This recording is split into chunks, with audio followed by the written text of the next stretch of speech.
جب بندہ گناہوں سے معافی مانگ لے. بلکہ روایت میں تو میں نے یہاں تک پڑھا, آج سنیے, یہ شعبان المعظم کی وجہ سے روایت کا آپ کو ترجمہ کر کے سناتا ہوں, چونکہ عربی میں زیادہ وقت لگ جائے گا. سنیے کیا روایت میں ہے. بعض روایات میں ہے کہ جب کوئی انسان گناہ کر لیتا ہے تو فرشتے کہتے ہیں پروردگار لکھ دیں. کہ ابھی نہ لکھو. پروردگار اس نے گناہ کیا ہے, کہ ابھی نہ لکھو. کہ کیوں؟ کا انتظار میں ہوں کہ ہو سکتا ہے معافی مانگ لے. ہے ایسا معبود کوئی؟ ہے ایسا پروردگار کوئی؟ اسی لیے مولا علی نے فرمایا خوش نصیب ہے وہ مومن جس کے گناہ کے بعد استغفر اللہ ہو.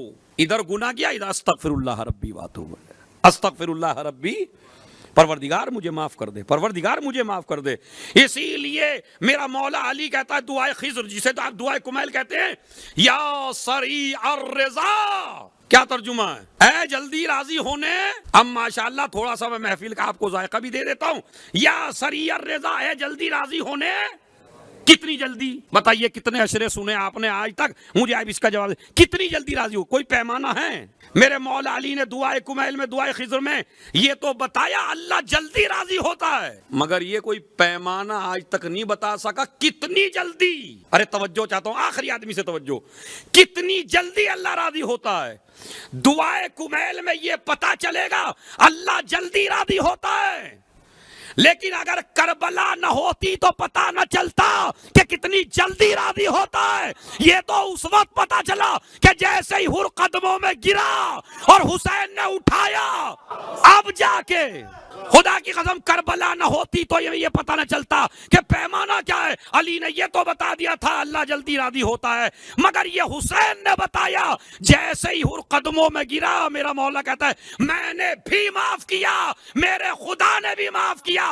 ارے جس کا بندہ اتنی جلدی معاف کر دے, جس کا بندہ اتنی جلدی معاف کر دے, اس کا خدا کتنی جلدی معاف کرے گا. اور یہ نہیں کہا اچھا جملے بھی دو ہیں, میں نے معاف کیا, میرے خدا نے معاف کیا. ہماری اتنی طاقت تو ہے جو ہم یہ کہہ سکیں میں نے معاف کیا,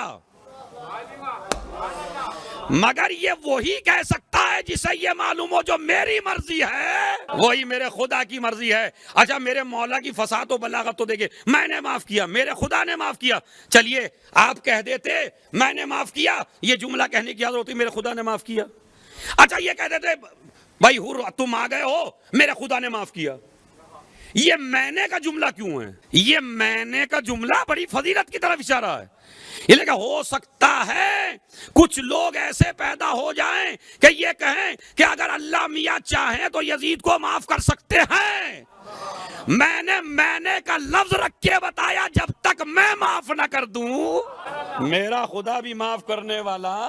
بس عزیزو, میں نے معاف کیا, میرے خدا نے معاف کیا. حالانکہ دیکھیے یہ معاف کرنا بڑا آسان کام نہیں ہے. جیسے موقع پر حسین نے معاف کیا ہے ایسے موقع پر آج تک کسی نے کسی کو معاف نہیں کیا ہے. نہیں میں دلیل دے رہا ہوں آپ کو, ذرا ہسٹری پڑھیے آپ. رسول خدا نے اپنے گناہگاروں کو معاف کیا. فتح مکہ میں معاف کیا یا نہیں کیا؟ معاف کیا. کب معاف کیا؟ جب وہ تکلیف کا زمانہ ختم ہو چکا ہے. اب تو اقتدار میں ہے پیغمبر, اب تو پوری کائنات قبضے میں ہے, اب تو صحابہ ساتھ میں ہیں, اب تو فاتح بن کے آئے ہیں, تو کوئی تکلیف تو نہیں ہے نا.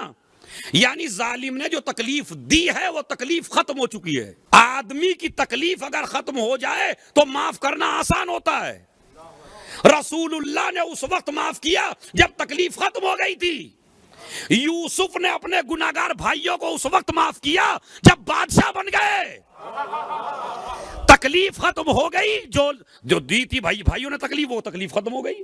رسول اللہ کو جو کافروں نے تکلیف دی تھی وہ تکلیف ختم ہو گئی. مگر حسین کا معاف کرنا سب سے بڑا ہے, اس لیے کہ جو حر نے تکلیف دی ہے حسین اب بھی اسی تکلیف میں ہے. بتائیے ہیں یا نہیں ہے؟ یہ جو پورا واقعہ کربلا ہو رہا ہے اسی لیے تو ہو رہا ہے, مگر معاف کر دیا حسین نے. میں نے معاف کیا, میرے خدا نے معاف کیا. یہاں بھی آپ سن لیجئے, یہ سمجھیے اطاعت امام کیا ہوتی ہے اور کیسے ہوتے امام کے چاہنے والے. حبیب نے کوئی اعتراض کیا؟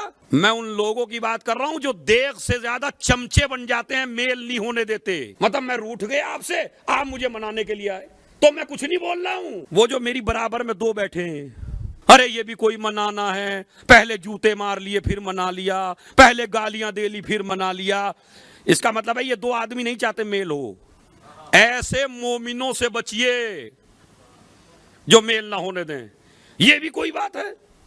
حسین نے معاف کیا تو تکلیف میں تو حبیب بھی تھے، زہیر بھی تھے، جون بھی تھے، عباس بھی تھے۔ وہ کہہ دیتے یہ ساری تکلیفیں جو ہم اٹھائیں گے آپ نے معاف کر دیا، ہم نہیں کرتے۔ مگر اطاعت امام کا تمام صحابہ نے سبق دے دیا جو حسین نے کہہ دیا۔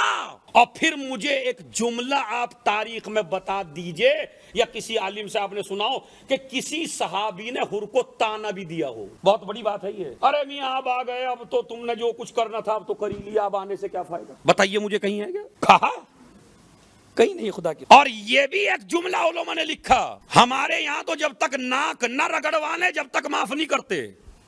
میں نے کہہ دیا ان لوگوں کے لیے جو جلدی معاف نہیں کرتے، محشر میں تم بھی پریشان رہو گے، اللہ جلدی معاف نہیں کرے گا۔ حر کو معافی کے الفاظ بھی نہیں کہنے دیے میرے مولا نے، واقعاً الفاظ بھی نہیں کہنے، خالی اس نے تو سوال کیا کیا مجھ جیسا معاف ہو سکتا ہے؟ مولا اٹھا لیے، سمجھ رہے؟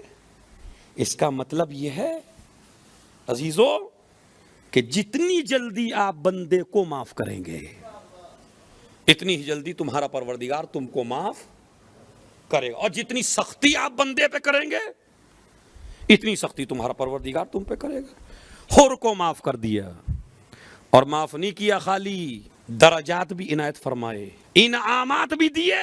اور چونکہ ایک جملہ کہہ دیا تھا نا گرفتار کرتے وقت، تیری ماں تیرے ماتم میں بیٹھے، تو وہ جو دل میں تھوڑا سا حر کے بات تھی وہ بھی نکال دیے کہہ کے تیری ماں نے تیرا کتنا اچھا نام رکھا۔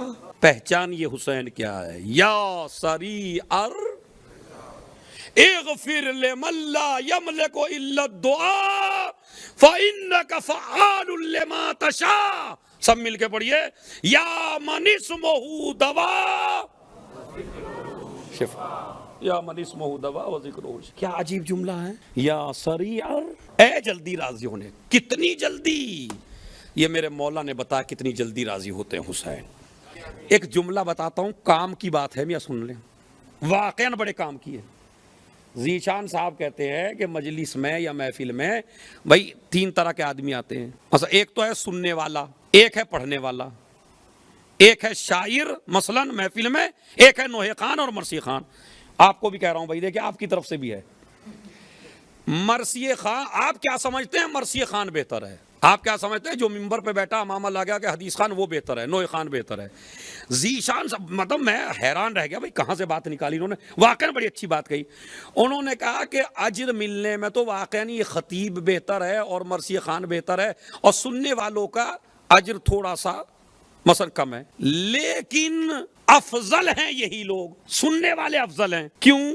کہتے ہیں جو بڑی اچھی بات ہے کہ جو مجلس پڑھنے والے کو اجر ملا وہ بھی جلدی ختم ہو جاتا، جو مرثیہ خان کو ملا وہ بھی جلدی ختم ہو جاتا ہے، نوحہ خان کو ملا وہ بھی۔ کیوں؟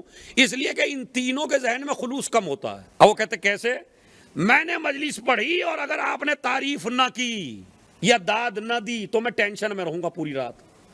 اب آج پتہ نہیں کیا ہو گیا تھا انہیں، پتہ نہیں بھائی، بالکل نہ کچھ داد دی، نہ آہ کی نہ واہ کی، اور کسی نے ایک دفعہ بھی نہیں کہا کم بخت نے کہ مولانا بڑی اچھی محنت کری آپ نے۔ تو اس کے ذہن میں بھی اللہ سے زیادہ ہے بندہ تعریف کرے، شاعر کے ذہن میں بھی ہے بندہ تعریف کرے، مرثیہ خان کے بھی ذہن میں بندہ تعریف کرے۔ یہ تین آئے ہیں، یہ جو نوحہ خان، مرثیہ خان جو آئے اس لیے آئے کہ ہماری تعریف ہو۔ ایک سامعین وہ ہیں جو خالی حسین کے لیے آئے ہیں، تعریف کے لیے نہیں آئے۔ بہرحال یہ جو میں نے تذکرہ کیا، پھر میں معافی چاہتا ہوں، اور ان کا والنٹیئرس کا واقعہ میں نے اپنی آنکھوں سے دیکھا، رات کے 2-2 بجے تک انہوں نے محنتیں کی ہیں۔ کیسے؟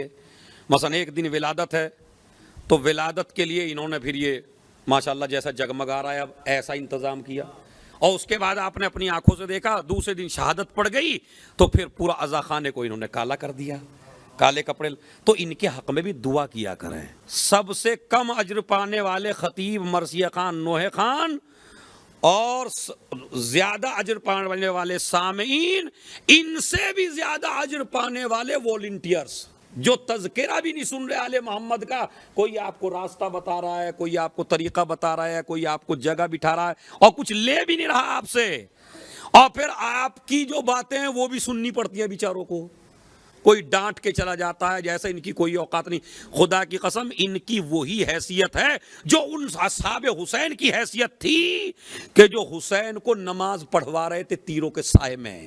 یہ والنٹیئرز کا مقام ہے، لیکن خود نہیں کر رہے مگر آپ کو کروا رہے۔ بہرحال پروردگار ہمارے گناہ کبیرہ اور صغیرہ کو معاف فرما۔ ایک تسبیح ہے اس میں شعبان کے اندر، استغفر اللہ واسألہ التوبہ۔ استغفار کے صیغے مختلف ہیں، اگر آپ استغفر اللہ ربی واتوب الیہ، استغفر اللہ واتوب الیہ، استغفر اللہ الذی لا الہ الا هو الحی القیوم ذو الجلال والاکرام واتوب الیہ، یعنی مختلف صیغے ہیں اس کے، کئی چیزیں بتائی گئی ہیں استغفار کے بارے، لیکن جو شعبان کے لیے بتائی گئی ہے، نبی فرماتے ہیں، دیکھیں بڑا چھوٹا سا عمل بتا رہا ہوں انشاءاللہ آپ کو، اور اسے آج ہی سے شروع کر دیجئے، اور یہ ہر روز کے لیے۔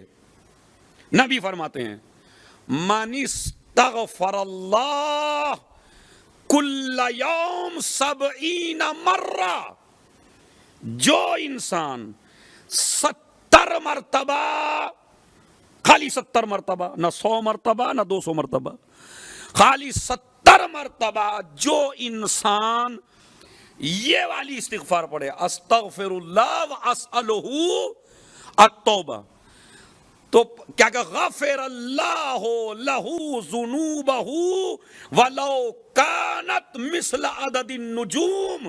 اگر آپ نے یہ استغفار پڑھی تو پروردگار عالم تمہارے سارے گناہوں کو بخش دے گا، چاہے یہ گناہ اتنے ہی کیوں نہ ہو جتنے آسمان پر ستارے ہیں۔